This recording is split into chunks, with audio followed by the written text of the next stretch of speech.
South ఇండియాలోనే అతి తక్కువ ధరలకి రత్నాలనందించే ఏకైక సంస్థ 6JVR. సెలబ్రిటీ ఎక్కడ కనిపిస్తే అక్కడ ట్రెండింగ్ అనమాట.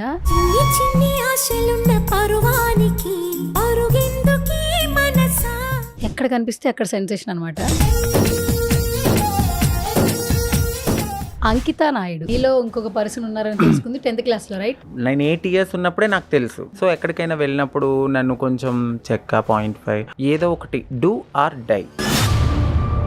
హెయిర్ పెంచుకునే టైంలో నన్ను జుట్టు కట్ చేసుకుంటేనే మా ఇంటికి రా అన్న వాళ్ళు ఉన్నారు. మన బిగ్ బాస్ షోకే అనుకోండి, అది నువ్వు వెళ్ళావు, వచ్చాయి కానీ చూస్తే హౌస్ లో లేవు. ఫస్ట్ కే కన్ఫర్మ్ అయ్యాను. నన్ను శ్రీముఖి గారు ఇంట్రడక్షన్ ఇచ్చారు, నేమ్ చదివారు, నేను స్టేజ్ ఎక్కుతున్నాను, బ్యాక్ సైడ్ ఆపేశారు. బిగ్ బాస్ హౌస్ లో వాళ్ళకి నా వీడియో చూపించావు, సెక్స్ వర్క్ అవుతుంది, సరే ఓకే, నా బాటమ్ సర్జరీ కాలే, నా అప్పర్ సర్జరీ అయ్యింది అనుకో. సో నువ్వు అది తీసుకెళ్తే నిన్నేమనుకుంటారు?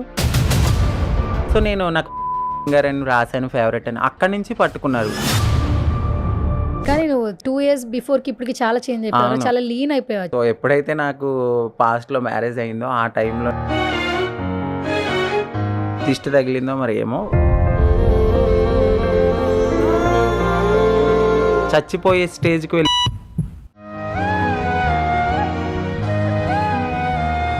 నువ్వు వచ్చావు. తర్వాత ఇద్దరి మధ్యన ఏం జరిగింది అనేది నువ్వు బయట పెట్టిన తర్వాత నా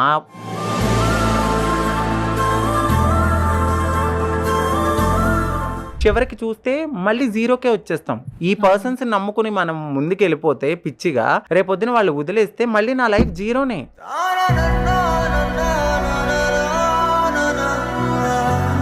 చావులో కూడా నా వాటా నువ్వు ఇవ్వాలనుకోవద్దు, వద్దు అని చెప్పాను.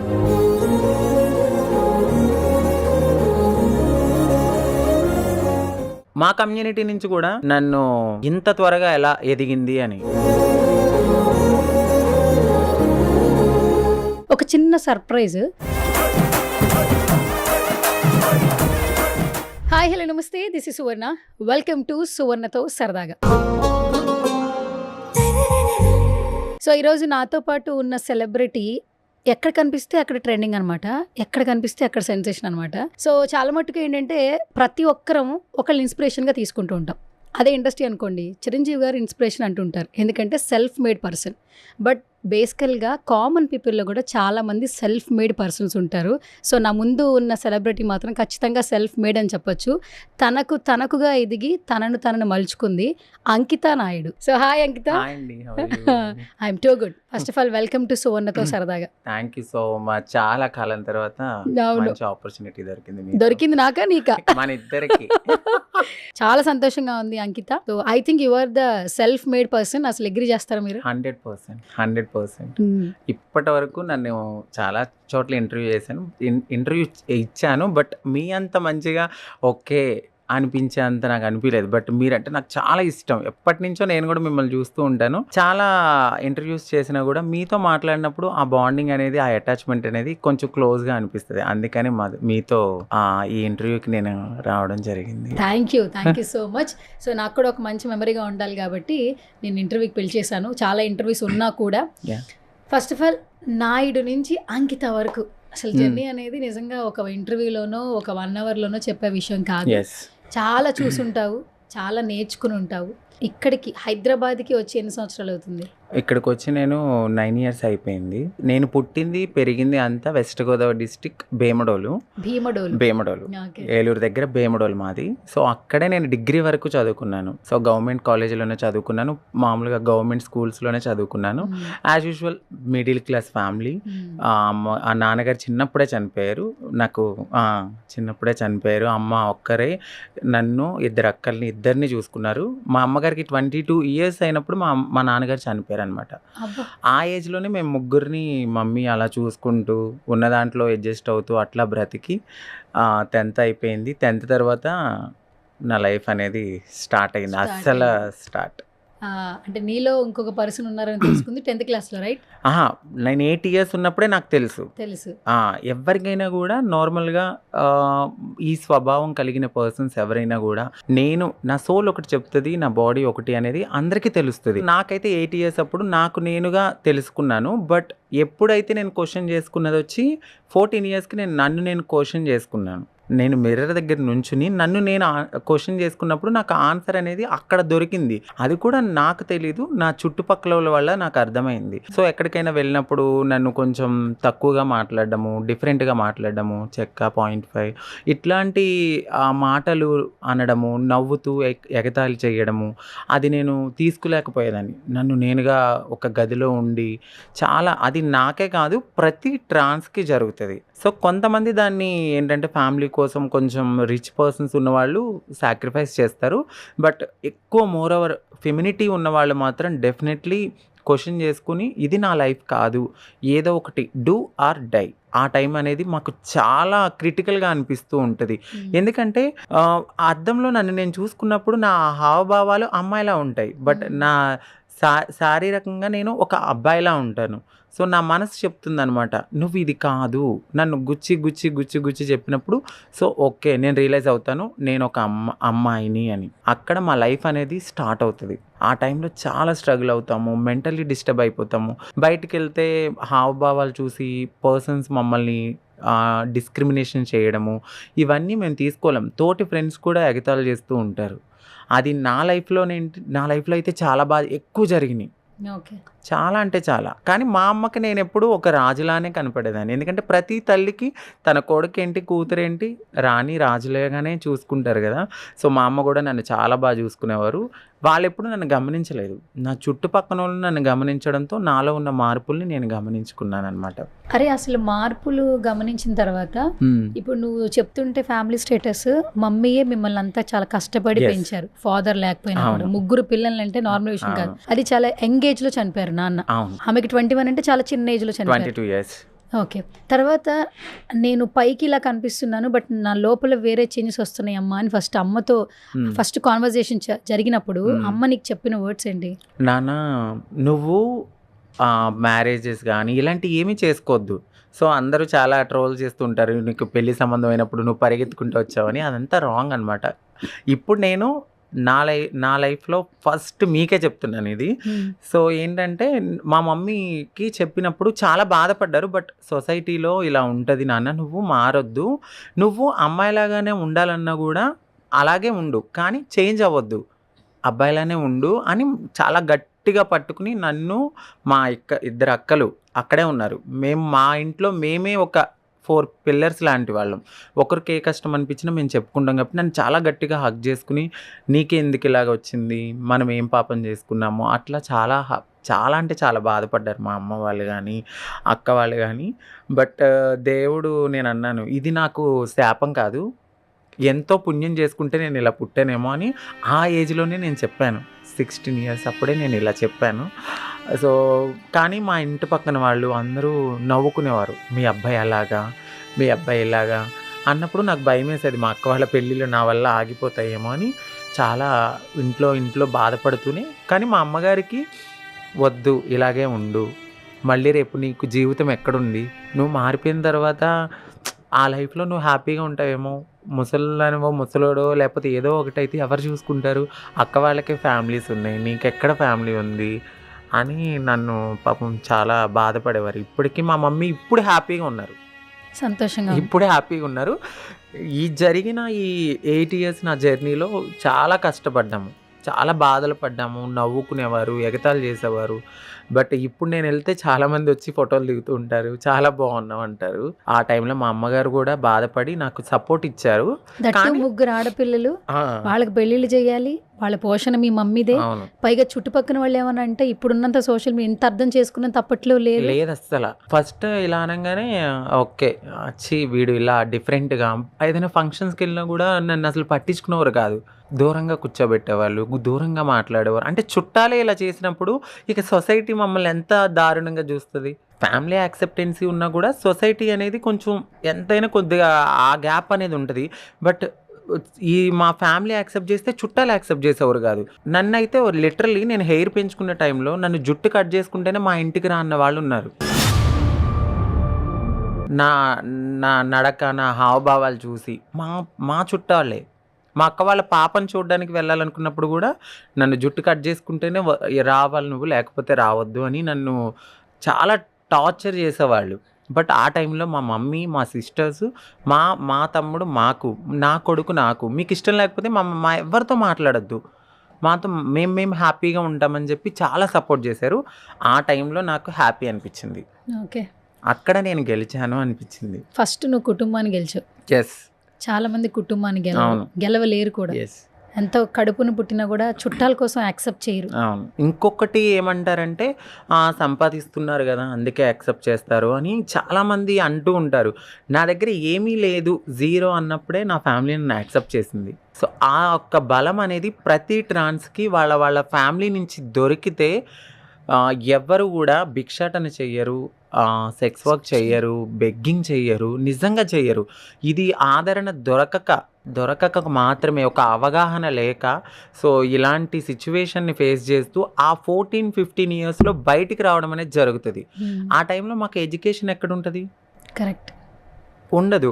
ఎందుకంటే స్కూల్కి వెళ్తే పిల్లలు ఏడిపిస్తూ ఉంటారు, ఇంట్లో చుట్టుపక్కల వాళ్ళు ఏడిపిస్తూ ఉంటారు. ఇదేంటి అని చెప్తే ఫ్యామిలీ కొంతమంది యాక్సెప్ట్ చెయ్యరు. ఇప్పుడు కూడా 50% ఫ్యామిలీస్ యాక్సెప్ట్ చెయ్యని వాళ్ళే ఉన్నారు.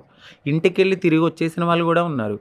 ఎక్కడో కొంతమంది యాక్సెప్ట్ చేస్తే అలాంటి వాళ్ళు మాత్రం మంచి లైఫ్ని లీడ్ చేస్తూ ఫ్యామిలీని బాగా చూసుకుంటారు.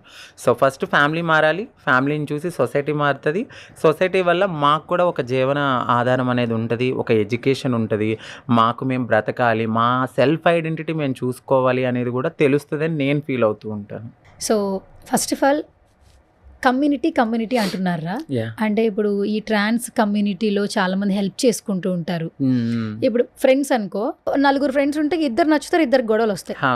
కుటుంబంలో అన్న నచ్చితే మళ్ళీ చెల్లితో గొడవలు ఉంటాయి. ట్రాన్స్ కమ్యూనిటీలో మాత్రం భేదాభిప్రాయాలు ఉండవట. అంటే ట్రాన్స్లో కొంతమంది సెటిల్ అయిన వాళ్ళు ఉంటారు, కొంతమంది ఇప్పుడే సెటిల్ అవుతున్న వాళ్ళు ఉన్నారు, కొంతమంది జాయిన్ అయిన వాళ్ళు ఉన్నారు.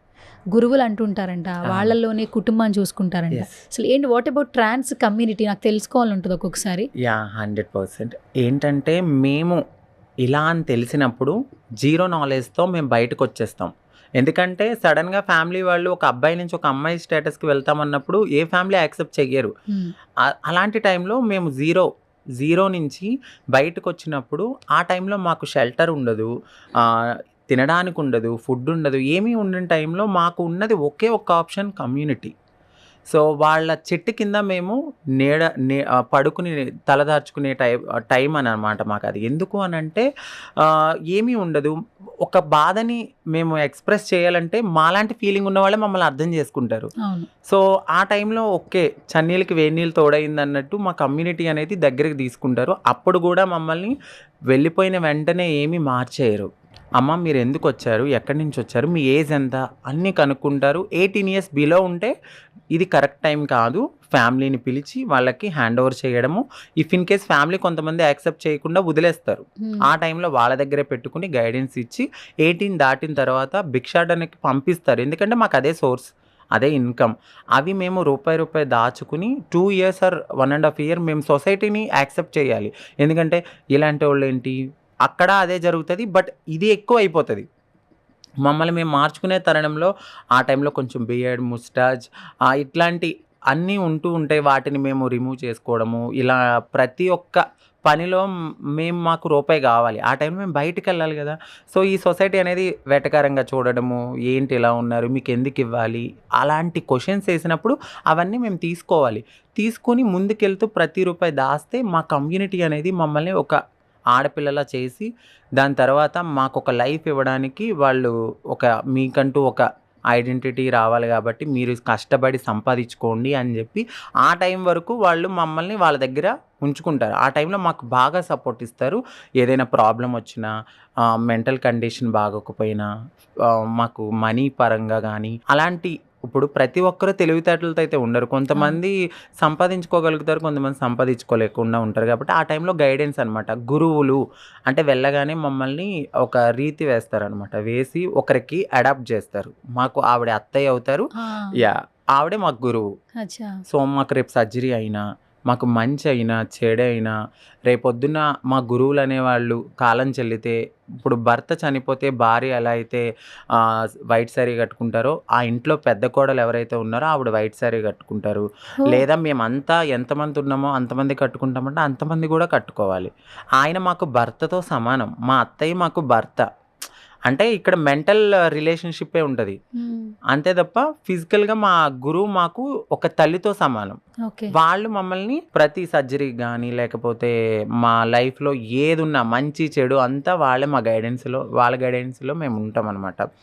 ఇంకొకరు మదర్ ఉంటారు. అంటే పుట్టింటిలాగా అమ్మకి ఏదైనా బాధ అనిపిస్తే చెప్పుకోవడము, లేదంటే ఇంటికెళ్ళడము. ఇంకా ప్రతి అమ్మాయి లైఫ్‌లో ఎలా ఉంటారు. బట్ ఒక అమ్మాయి లైఫ్‌లో ఒక అబ్బాయి ఉంటాడు.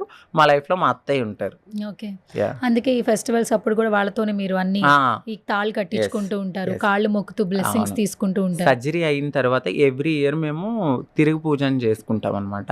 సో, ఆ తిరుగు పూజ రోజున మా గురువుగారు మాకు తాళి కడతారు. ఇంకా మిగతా అనేది ఇంకా ఎవరైనా అబ్బాయి నచ్చితే మ్యారేజ్ చేసుకునే వాళ్ళు ఉంటారు. ఇదంతా కామన్ వేరేగా ఉంటది. ఒక అమ్మాయి లైఫ్‌లో ఉన్నట్టే. బట్ మా కమ్యూనిటీ ప్రకారం అయితే మాత్రం మా గురువే మాకు భర్తతో సమానం. ఓకే. అంకిత కొన్ని విషయాలు తెలుసుకున్నా యాక్చువల్లీ. కమ్యూనిటీకి వచ్చిన తర్వాత ట్రాన్స్‌జెండర్స్ లైఫ్ ఎలా ఉంటుందంటే, అబ్బాయిగా పుడతారు, అమ్మాయిగా మారాలనుకుంటారు. యెస్. కొంతమందికి డబ్బులుండవు. అవును. కమ్యూనిటీకి వచ్చిన తర్వాత భిక్షాటన చేస్తారు, కష్టాలు పడతారు, ఎన్నో చీత్కారాలు అవన్నీ అవును. అవమానాలు జరుగుతాయి. యెస్. ఈ మారే క్రమంలో కొంతమంది దగ్గర డబ్బులుండవు. అవును. ఎవరైతే గురువుని నమ్ముకుంటున్నారో హ్మ్. ఆ గురువు దగ్గరికి వెళ్ళినప్పుడు మామూలుగా మన చిన్న దెబ్బ తగిలితేనే, ఇట్లా చిన్న గిచ్చితేనే మాకు వెంటనే మనం బాధ తీసుకోలేము. అలాంటిది ఒక ప్రైవేట్ పార్ట్స్ మీద ఆపరేషన్ చేసుకోలేని సిచ్యువేషన్స్లో అవును. మరిగే ఆయిల్ని పోసి కూడా వాళ్ళు అమ్మాయిగా మారిపోతారంట. యాహ్! అండ్ ఒకప్పుడు అవును. ఒకప్పుడు ఇప్పుడు కాలంలో టెక్నాలజీ ఇట్లా వచ్చిన తర్వాత అవును. కొంతమంది సర్జరీ అవును. చేసుకుంటున్నారు. అంటే ట్రాన్స్ కమ్యూనిటీకి వచ్చేటప్పుడు వాళ్ళ ప్రాణాలను కూడా పణంగా పెట్టి యెస్. ఇప్పుడు వీళ్ళు నువ్వు కొజ్జారా అంటున్నారు, అవునవును. చెక్కాగాడివిరా అంటున్నారు, అవును. అనేయడానికి అంటున్నారు. కానీ అబ్బాయిగా పుట్టిన వ్యక్తి అమ్మాయిగా మారడానికి ప్రాణాలనే యెస్. బలిచ్చేస్తున్నట్టు. అవును. అంటే ఇప్పుడు ఒక అమ్మాయి ఒక బిడ్డకి జన్మనిస్తే మరో జన్మ ఎత్తినట్టు, అవును. మీ ట్రాన్స్లో అసలు మారాలనుకున్నప్పుడు నిజంగా ఇంకొక జన్మని ఎత్తినట్టే. 100% అది. అది ఏం చెప్తావు అంకిత యాక్చువల్లీ? సో, మీరన్నది కూడా కరెక్టే. మరిగే ఆయిల్ గురించి చెప్పారు గదా! సో, ఇది ఒక కాలంలో ఏంటంటే, రాజులున్నప్పుడు మాకంటూ ఒక సెల్ఫ్ రెస్పెక్ట్ అనేది చాలా బాగుండేది. రాజులు మన నిజాముల కాలంలో మమ్మల్ని వాళ్ళకి ఒక నమ్మిన బంటులా పెట్టుకునేవాళ్ళనమాట. ఏదైనా హెల్ప్ కావాలన్నా ఆలోచన పరంగా గానీ, అంటే మేము ఫిజికల్‌గా ఫిట్‌గా ఉంటాం, మెంటల్లీ స్ట్రాంగ్‌గా ఉంటాం. సో, ఆ టైంలో నిజాముల కాలంలో మమ్మల్ని చాలా బాగా రెస్పెక్ట్ ఇచ్చేవాళ్ళు. మా వేషధారణ కూడా అప్పుడు ఇట్లా ఉండేది కాదు. ఓన్లీ పైజామా టైప్ ఉండి, ఒక సైడ్ ఓణీలాగా వేసుకుని, సో, కాకపోతే రెడీ అవ్వడం అయితే అందమైన అమ్మాయిలాగానే రెడీ అయ్యేవారు. బట్ వేషధారణ కొంచెం డిఫరెంట్ ఉండేది. సో, వాళ్ళ భార్యలకి మమ్మల్ని ఒక సెక్యూరిటీ పర్పస్ కింద చాలా బాగా పెట్టుకునేవారు. అక్కడి నుంచి వచ్చిందే మాకు ఇక్కడ చార్మినార్ దగ్గర ఉన్న దయారు. ఆ కాలంలో ఉన్నప్పటి నుంచి ఇప్పుడున్న దయారు మాకు నిజాములు ఇచ్చిందే. ఇప్పటికీ మా పెద్దవాళ్ళు కానీ, ఓల్డ్ ఏజ్లో ఉన్న వాళ్ళు కానీ అక్కడే ఉంటారు. సో, మీరు పాయింట్కి వస్తే ఏంటంటే, మాకు ఆ టైంలో దాయి నిర్వాణ అనేవారు. ఇప్పుడు మీరు చెప్పారు ఆయిల్ పోసేవారు. డెఫినెట్లీ ఆ టైంలో సర్జరీస్ అనేవి ఏమీ లేవు. ఇక మారాలి అంటే ఆ పార్ట్ని డెఫినెట్లీ అక్కడ ఉన్న టైంలోనే కట్ చేస్తారు. కట్ చేయగానే ఇక్కడ గొయ్యి తీస్తారు, ఇటువైపు ఆయిల్ పెడతారు. పర్సన్ బ్రతికితే ఆయిల్ పోస్తూ అదే ఇంకా ఆయింట్మెంట్ కింద దాన్ని మార్చి సో, అలా ఉంటారు. లేదంటే ఇమీడియట్లీ వాళ్ళు ఏమైనా బెదిరిపోయినా, లేకపోతే భయపడినా, సో, అక్కడ చనిపోతే అక్కడే పూడ్చి చేసి వచ్చేస్తారు ఆ కాలంలో. తర్వాత కొద్దిగా సర్జరీస్లో కొంచెం చేంజెస్ వచ్చినాయి. నార్మల్ సర్జరీ అని, సిగ్మాయిడ్ అని, పెరిటోరియం అని, ఎస్ఆర్ఎస్ అని, ఇందులో లాట్ ఆఫ్ సర్జరీస్ వచ్చినాయి ఇప్పుడున్న టెక్నాలజీకి. ఆ టైంలో చాలామంది రిస్క్ బేర్ చేసి మరి చాలామంది అనేస్తారు ఈజీగా కొజ్జా చెక్క అని. ఎవరి లైఫ్ని ఎవరు పనంగా పెడతారు? ఒక అబ్బాయికి చీర కట్టుకోమంటే కట్టుకుంటాడా? కట్టుకోలేడు. మాలాంటి ఫీలింగ్స్ ఉన్న వాళ్ళు తప్ప. సో మాకంటూ ఒక ఫ్యూచర్ ఉండదు. మాది జీరో అని తెలిసినా కూడా మేము ఈ లైఫ్కే ఇష్టపడుతున్నామంటే మాకు ఈ లైఫ్ అంటే ఇష్టం. ఎందుకంటే మా మనసుకి తెలుసు ఇది మేము చేసుకున్న తప్పు కాదు.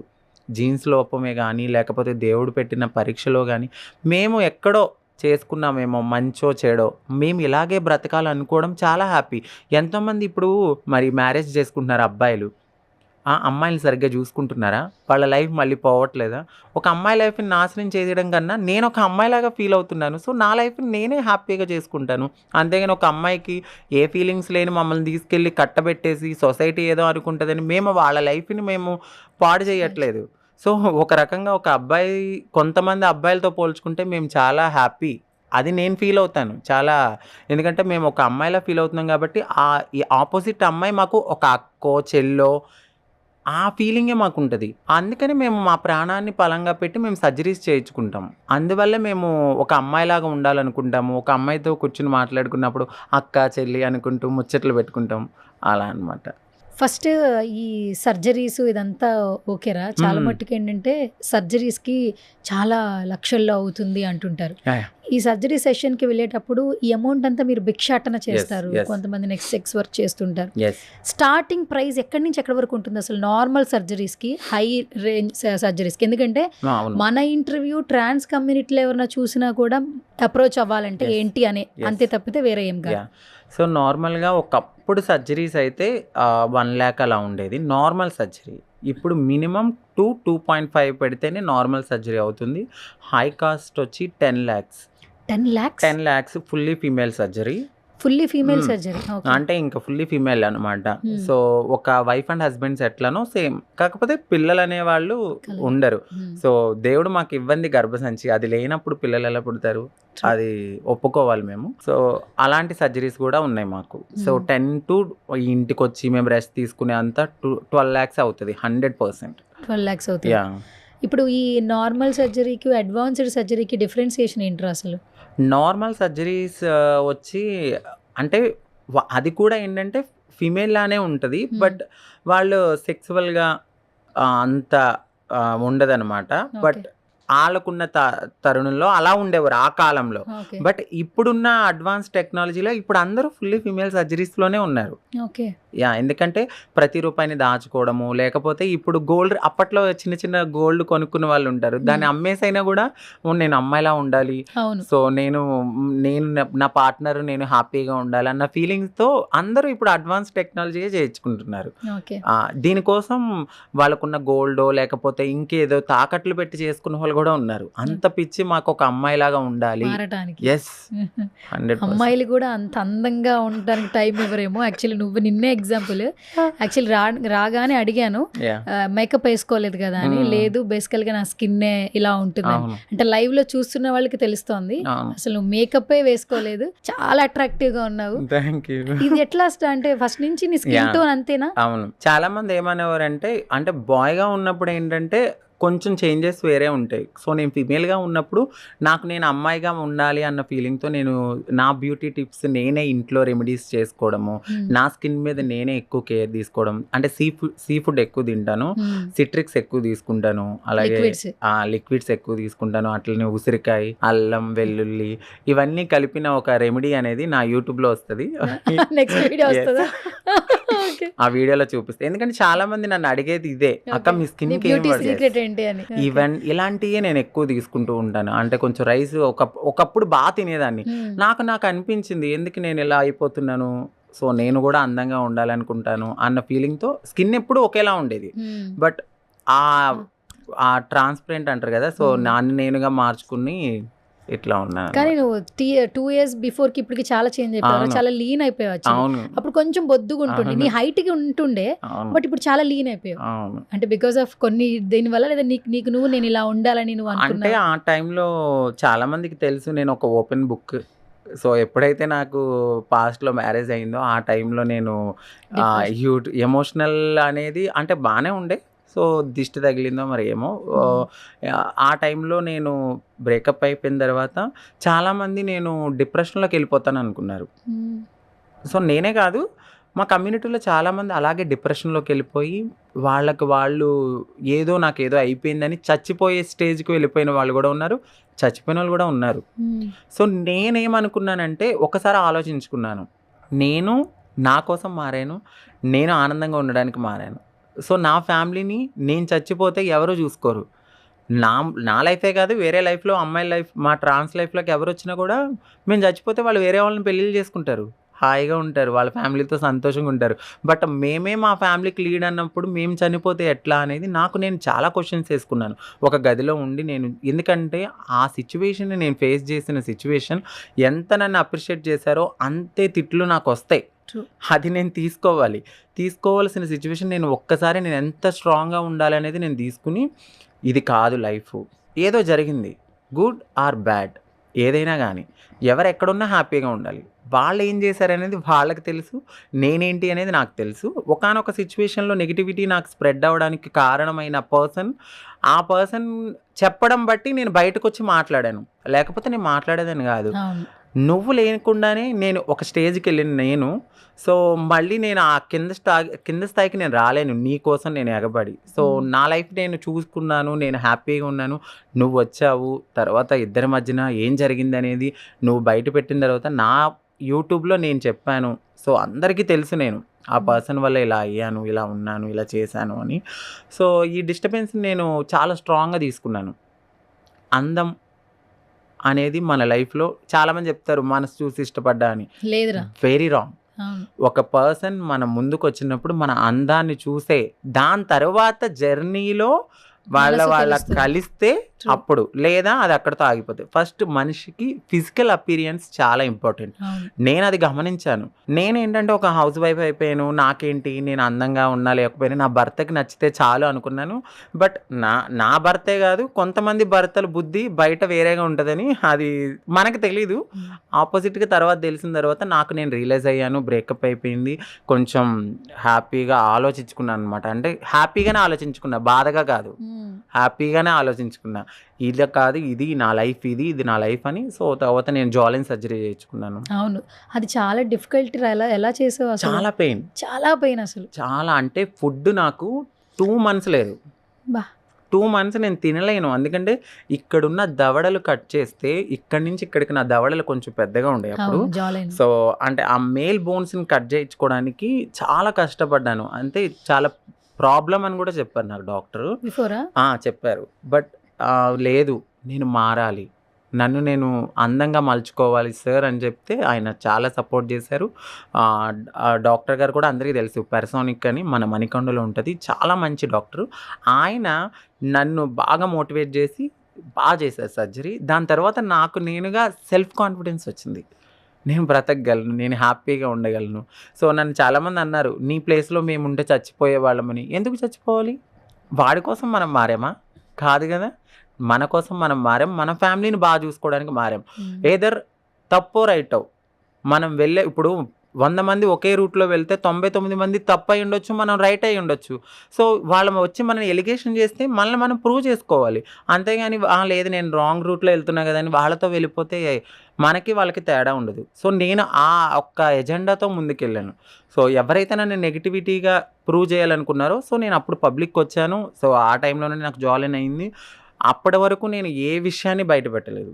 నేను చాలా డేర్గా చెప్పా, నువ్వురా ఛానల్స్కి, నేను వస్తా, ఇద్దరం మాట్లాడుకుందాం. సో నువ్వేం బయట పెడితే పెట్టు, నేను కూడా మాట్లాడతా. ఎందుకంటే నేను ఓపెన్ బుక్ అని అదే చెప్పాను. పెళ్ళికి ముందు కానీ, పెళ్ళికి తర్వాత కానీ, పెళ్ళి అయ్యాక కానీ నేను ప్రతిదీ చెప్పే చేశాను, ఏది మోసం చేయలేదు. సో దాని ప్రూఫ్లతో సహా నేను ఉన్నాను కాబట్టి నేను ముందుకొచ్చి మాట్లాడతాను అని అన్నాను. అదే నీకు ఇష్టం లేకపోతే ఒక ట్రాన్స్ లైఫ్లో ఒక అమ్మాయి కాదని మాకు తెలుసు, మేము ఒక సెక్యూరిటీని బిల్డ్ చేసుకోవాలి. ఇటువైపు వాళ్ళ ఫ్యామిలీ ఒప్పుకోరు, ఇటువైపు మా ఫ్యామిలీని ఒప్పించుకోవాలి, మా కమ్యూనిటీని ఒప్పించుకోవాలి. ఈ పర్సన్ అనే పర్సన్ మనతో ఉండరా అనే గ్యారంటీ లేదు, 100% గ్యారంటీ లేదు. ఆ సందిగ్ధంలో నేను ఇటు ఫ్యామిలీని చూసుకోవాలా, ఇటువైపు వాళ్ళని చూసుకోవాలా, వాళ్ళ ఫ్యామిలీ ప్రెషర్ చూసుకోవాలా, ఏది చూసుకోవాలి? చివరికి చూస్తే మళ్ళీ జీరోకే వచ్చేస్తాం. ఈ పర్సన్స్ నమ్ముకుని మనం ముందుకు వెళ్ళిపోతే పిచ్చిగా, రేపొద్దున వాళ్ళు వదిలేస్తే మళ్ళీ నా లైఫ్ జీరోనే. సో నేను అది ఆలోచించుకుని ముందే ఎంత పెళ్ళైనా పబ్లిక్లో ఉన్నా నాకు ఎక్కడో చిన్న డౌట్, నేను అమ్మాయిని కాదు కదా అనేది. ఆ డౌట్ అనేది ఫ్యామిలీ నుంచే వచ్చింది. యాక్సెప్టెన్సీ లేని ఫ్యామిలీలో నేను ఉండలేను. ఎందుకంటే ఎంతసేపు నేనేదో తినేస్తున్నాను, నాకేదో పెట్టేస్తున్నారు అనే ఆలోచనలో వాళ్ళ ఫ్యామిలీ ఉన్నారు. బట్ ఏం జరుగుతుంది రియాలిటీ తెలియదు. నాకు తెలుసు, ఆపోజిట్ పర్సన్కి తెలుసు, తర్వాత వాళ్ళకి తెలుసు. ఇదంతటినీ నేను తీసుకోలేకపోయాను. సరే, ఒక ఫైన్ డే ఆ పర్సన్ ఏం చేశారనేది ఆయనకి తెలుసు, నేను పట్టుకున్నాను. చాలా జరిగినాయి, వేరే కమ్యూనిటీ వాళ్ళతో ఉండడము, నేను పట్టుకున్నాను. సో అది నేను మనసుకి తీసుకోలేకపోయాను. ఇంత నమ్మి, సో నేను కష్టపడేది మన కోసమే. తర్వాత నేను ఈ కమ్యూనిటీ నుంచి హ్యాపీగా దూరంగా ఉండి ఎక్కడో ఇల్లు తీసుకుని ఒక అమ్మాయిని పెంచుకుందాం అనుకున్నాం అప్పట్లో. మేము చిన్న పాపని, బేబీని అడాప్ట్ చేసుకుందాం అని కూడా అన్నీ అనుకున్నాను. బట్ ఏదైతే మనము ఎక్కువ బిలీవ్ చేస్తామో అక్కడే మనకి నమ్మక ద్రోహం అనేది జరుగుతుంది. సో ఈ పర్సన్ అనే పర్సన్ ముందే నన్ను ఒప్పుకోకుండా ఉంటే బాగుండేది. మ్యారేజ్ ప్రపోజల్ వచ్చినప్పుడు కూడా ఇప్పుడే వద్దని కూడా మీరు అన్నారట. నేను మ్యారేజ్ ప్రపోజల్ వచ్చినప్పుడు కూడా నేను హౌస్ వద్దన్నా. మమ్మీకి ఇవ్వాలి, హౌస్ తర్వాతే చూద్దాం అన్నారంట. అవును, ఎందుకంటే నేను కమ్యూనిటీలో ఉన్నాను. సో నేను అక్కడ నేము ఫేము ఏమీ లేదు. నేను అప్పుడు సెక్స్ వర్క్ చేస్తూనే ఉన్నాను. ఆ పర్సన్ నన్ను మ్యారేజ్ చేసుకోకముందు తను ఉన్న టైంలో కూడా నేను సెక్స్ వర్క్ చేస్తున్నాను. చేస్తున్న టైంలో నేను ఆ పర్సన్కి చెప్పింది ఒకటే, నా లైఫ్ ఇది, నన్ను నేను బ్రతికించుకోవాలి, నాకు వేరే ఆప్షన్ లేదు. అలా అని చెప్పి నేను ఒక ట్యాగ్ వేసుకుని తిరగలేను. ఎందుకంటే నేను ఎంబీఏ చదివాను. నేను ఎంబీఏ చదివి నేను మారిన తర్వాత కూడా నేను 2-3 ఇంటర్వ్యూస్కి వెళ్ళినప్పుడు కూడా నన్ను వాళ్ళు రిజెక్ట్ చేశారు. 100%. ఎందుకంటే అందరికీ ఒక కమ్యూనికేషన్ స్కిల్స్ ఉండవు కదా. ఇప్పుడు ఎంఎన్సీలో నేను వెళ్ళి మాట్లాడాలి, చెయ్యాలి ఇంగ్లీష్లో అంటే నేను ఫస్ట్ నుంచి గవర్నమెంట్ స్కూల్లో చదివాను. నా బేసిక్ నాలెడ్జ్ నా దగ్గర ఉంటుంది. నేను ఎంతో కష్టపడి ఏదో చదివి రాత్రి పగలు బట్టి ఏదో చేసి ఎంబీఏ చేశా. కానీ అది తీసుకుని నేను ఎంఎన్సీకి వెళ్ళినప్పుడు అక్కడ నేను సెలెక్ట్ కాను. ఎందుకంటే ఏమో నాకున్న మెంటల్ కండిషన్కి నేను అమ్మాయిగా ఫీల్ అవుతూ అది నేను తీసుకోలేను. బట్ ఇప్పుడున్న సొసైటీలో అనేది యాక్సెప్ట్ చేస్తున్నారు. మాకు కూడా రిజర్వేషన్స్ ఉన్నాయి, అన్నీ ఉన్నాయి. బట్ నాలాగా అందరూ ఉండలేరు. కొన్ని 2-3 ఇంటర్వ్యూలకు వెళ్ళినప్పుడు నేను సెలెక్ట్ కాలేదు. సో మీరు ఎలా ఉన్నారు, ఇలా అయితే కాదు, అబ్బాయిలాగా ఉంటే ఓకే అంటే నేను అబ్బాయిలాగా ఎలా రావాలి? అవును. సో నాకు అనిపించింది ఓకే, వెదర్ ఫైన్. నేను ఒక మనిషి జేబు కొట్టట్లేదు, ఒక మనిషి నమ్మకాన్ని పోగొట్టట్లేదు, ఒక మనిషిని నేను నమ్మక ద్రోహం చేయట్లేదు, దొంగతనం చేయట్లేదు, నన్ను నేను అమ్ముకుంటున్నాను. అక్కడ నాకు అనిపించింది, నన్ను నేను అమ్ముకుంటున్నాను, నేను సెక్స్ వర్క్ చేసుకుంటున్నాను. నువ్వు రావద్దు నా లైఫ్లోకి, నువ్వులానే ఉండు, నీ లైఫ్లోనే ఉండు. నీకు నిజంగానే ఇష్టం ఉంటే ఎప్పుడైనా వచ్చి కలిసి వెళ్ళిపో, అంతేగాని నా లైఫ్లోకి రావద్దు, నువ్వు నన్ను పెళ్లి చేసుకోవద్దని చెప్పినా ఓకే, నీ లైఫ్ నువ్వు హ్యాపీగా ఉంటాయి, ఎల్లకాలం ఇలా చెయ్యం కదా, సో నేను చూసుకుంటాను అన్నాకనే. సో మేలో నేను ఇల్లు కట్టే వరకు నాకు కొంచెం కమిట్మెంట్ కావాలి. సో నేను ఎందుకంటే నా లైఫ్ని నేను మా ఫ్యామిలీ కోసం నేను సాక్రిఫైస్ చేయలేను, నువ్వు ఉంటావో లేదో తెలియదు కదా అని చెప్పి నేను ఆ పర్సన్కి చెప్పాను. ఓకే అన్నారు. తర్వాత చిన్న ఇష్యూస్ ఇవి తెలిసిపోయింది ఆ పర్సన్ వేరే వాళ్ళతో కాంటాక్ట్లో ఉన్నారు, దానికోసమే నాతో గొడవ ఇవన్నీ అని. బట్ ఓకే, ఎక్కడున్నా హ్యాపీగా ఉండాలి, సంతోషంగా ఉండాలి. తన లైఫ్లోకి నేను వెళ్ళను, నా లైఫ్లోకి తను రాడు, కాబట్టి ఎక్కడున్నా హ్యాపీగా ఉండాలని నేనైతే మనస్ఫూర్తిగా కోరుకుంటాను. మాకున్న స్వభావం అది. మమ్మల్ని మోసం చేసినా కూడా మేము వాళ్ళని బాధ పెట్టాలని అనుకోను. సో నేను ఇప్పటికీ ఎక్కువగా ఎందుకు మాట్లాడలేదంటే, నా లైఫ్లో ఏదైనా ఒక పెద్ద పెయిన్ ఉంది అంటే అదొక్కటే, నేను చెప్పలేను. ఎందుకంటే నేను చెప్పడం వల్ల ఎదుటి వాళ్ళ లైఫ్ కూడా కొలాబ్ అవుతుంది. ఎందుకు, వాళ్ళకు వేరే అమ్మాయితో లవ్లో ఉంటారు, వాళ్ళు ఫీల్ అవుతారని నేను ఎక్కడ ఏం మాట్లాడలేదు. తన లైఫ్లోకి నేను వెళ్ళను, నా లైఫ్లోకి తను రాడు. నాకున్నదల్లా ఒక ఫ్యామిలీ, అంతే. ఫ్యామిలీని బాగా చూసుకోవాలి. బట్ ఏమో తెలీదు, ఫ్యూచర్ ఎలా ఉంటుందో కూడా నాకు తెలీదు. ఉన్న వాళ్ళు హ్యాపీగా ఉండాలంతే. అసలు నీ లైఫ్లోకి వచ్చిన ఫస్ట్ పర్సన్ అదే లవ్ అని క్యూరియస్ లాగా ముందుకెళ్ళింది. పబ్లిక్లో చెప్పడం మొదలు పెట్టావు చాలా ధైర్యంగా. ఫస్ట్ చాలామంది అంటుంటారు కదా సెలబ్రిటీ ఫేమ్ కావాలని. ఒక్కోసారి సెలబ్రిటీ ఫేమ్ చాలా ఇబ్బంది పెడుతూ ఉంటుంది, నెగిటివిటీని తీసుకొస్తుంది. నీ లైఫ్ జర్నీ ఎగ్జాంపుల్. యాక్చువల్లీ నువ్వు సోలో ఉన్నప్పుడు ఒక 10 మందికి తెలిసేమో, బట్ కపుల్గా వస్తే 100 మందికి తెలిసింది, విడిపోతే 1000 మందికి తెలిసింది. తర్వాత చాలా మంది మాట్లాడుతూ ఉన్నారు. కానీ కలిస్తే మనిషి తెలుస్తారు అంటారు కదా. ఇప్పటికి కూడా మేబీ ఆయన చూస్తే ఆయన చేసింది ఖచ్చితంగా రగలేదు. ఎందుకంటే ఆయన టాపిక్ వచ్చినప్పుడు నువ్వు ఏడుస్తున్నావు తప్పితే వేరే మాటలు అన్నట్ల. అదే ఒక లేడీ అనుకో, శాపనార్థాలు పెడతారు, వాళ్ళు నాశనం అవుతారంటారు, మీడియాకి లాగుతారు. రెడ్ హ్యాండెడ్గా పట్టుకున్న వీడియోస్ రిలీజ్ చేస్తారు, ఎందుకంటే వాళ్ళ కెరీర్ ఉండదు. ఆ మూమెంట్లో ఆలోచన శక్తి ఉండదు ఆడపిల్లకు కూడా. నన్ను మోసం చేశాడు, నన్ను పెళ్ళి అని చెప్పి నన్ను ఇది చేశాడని చెప్పేస్తారు. కానీ నువ్వు ట్రాన్స్లో ఉండి కూడా బాధ నువ్వే దిగమింగావు తప్పితే నువ్వు ఇప్పటికొచ్చి ఏ రోజు డైరెక్ట్గా ఈ ప్రూఫ్ ఉందని చెప్పలే ఎక్కడ. చెప్పలేదు, ఉన్నా కూడా నేను చెప్పలేదు. ఎందుకు అంటే పర్సన్ అనేది చెప్పినప్పుడు చెప్తాను. నేను ముందే చెప్పాను, పెళ్ళి అనేది వద్దు, పెళ్ళి దాకా తీసుకెళ్ళింది ఆ పర్సనే. సో ఇంటర్వ్యూకి కూడా వద్దు అనే చెప్పాను. నా ఫస్ట్ ఇంటర్వ్యూ ఇస్తున్నప్పుడు కూడా నేను స్కిప్ చేసేసాను. వద్దు వద్దు వద్దు అని ప్రతి ఇంటర్వ్యూకి నేను స్కిప్ చేసుకుంటాను. ఫస్ట్ మా కమ్యూనిటీలో ట్రాన్స్లో స్నేహ గారు చేశారు. ఆ ఇంటర్వ్యూ చాలా బాగా వెళ్ళేసరికి సుమన్ టీవీ నుంచి కాల్ వచ్చింది. ఇట్లా నేనేమన్నానంటే, ఇప్పుడు హ్యాపీగానే ఉంటుంది, వద్దు, ఎందుకంటే ఇప్పుడు మనం ఉన్ననాళ్ళే హ్యాపీగా ఉంటాం. నువ్వు ఆదర్శంగా ముందుకెళ్ళి లెక్చర్లు స్పీచ్లు ఇచ్చేస్తావు, దాని తర్వాత మనల్ని చూసి ఒక 10 మంది ట్రాన్స్ ఇన్స్పైర్ అయ్యి బయటకు వస్తారు. వాళ్ళకి ఏమైనా ప్రాబ్లం అయితే, ఇప్పుడు నేను స్ట్రాంగ్గా ఉన్నాను, అందరూ స్ట్రాంగ్గా ఉండరు కదా, వాళ్ళ చావులో కూడా నా వాటా నువ్వు ఇవ్వాలనుకోవద్దు, వద్దు అని చెప్పాను. వద్దు వద్దు, మనకు వద్దు, హ్యాపీగా ఉందాం, కలిసి ఉందాం. ఇష్టం లేకపోతే నువ్వు దూరంగా ఉండు, నేను దూరంగా ఉంటాను. ఇదే నేను అయితే మాట్లాడింది ఇదే. బట్ రోజు రోజుకి మేము వెళ్తున్న టైంకి ఆ పర్సన్లో చేంజెస్ రావడము, జాబ్ పోవడము, ఆ ఇంటి రెంట్ నేనే కట్టడము, కార్ ఈఎంఐలు నేనే కట్టడము, ఇంట్లో నేనే చూసుకోవడం, సమ్టైమ్స్ తనని చూసుకోవడం. బట్ ఒక 11 months అయితే అట్లా జరిగిన సిచ్యువేషన్లో నేను రియలైజ్ అయ్యాను, ఓకే నేను కరెక్ట్గానే ఉన్నాను. దీన్ని నమ్ముకుని ఉంటే నేను ప్రాబ్లం ఫేస్ చేసేదాన్ని. బట్ అప్పటికి కూడా నేను చాలా బూస్టింగ్ ఇచ్చేదాన్ని, మంచి జాబ్ చేయి, వచ్చిన దాంట్లో హ్యాపీగా ఉందాం. సరే ఈ లగ్జరీ లైఫ్ లేకపోతే 20,000 30,000 వస్తే ఏముంది, ఒక చిన్న రూమ్లోనే కలిసి ఉందాం, 5,000 రూమ్లోనే, లేకపోతే మనం ఇల్లు కట్టుకున్నాం, నేను అక్కడికి వెళ్ళిపోతాను, నువ్వు నా కోసం మంత్లీ లేకపోతే 15 daysకి ఒకసారి రా. చెప్పాను, నేను అన్నీ చెప్పాను నేను. సో ఆ టైంలో నేను తనని చాలా బూస్టప్ ఇచ్చాను. బట్ తనకి నేను ఓపెన్ బుక్ అని అందుకే చెప్తున్నాను, నేను ఎక్కడా ఏది దాయలేదు. తను ఏది తీసుకొచ్చి మీడియా ముందుకు వచ్చినా వెంటనే నేను కూడా వచ్చి దీనికి ముందు ఇది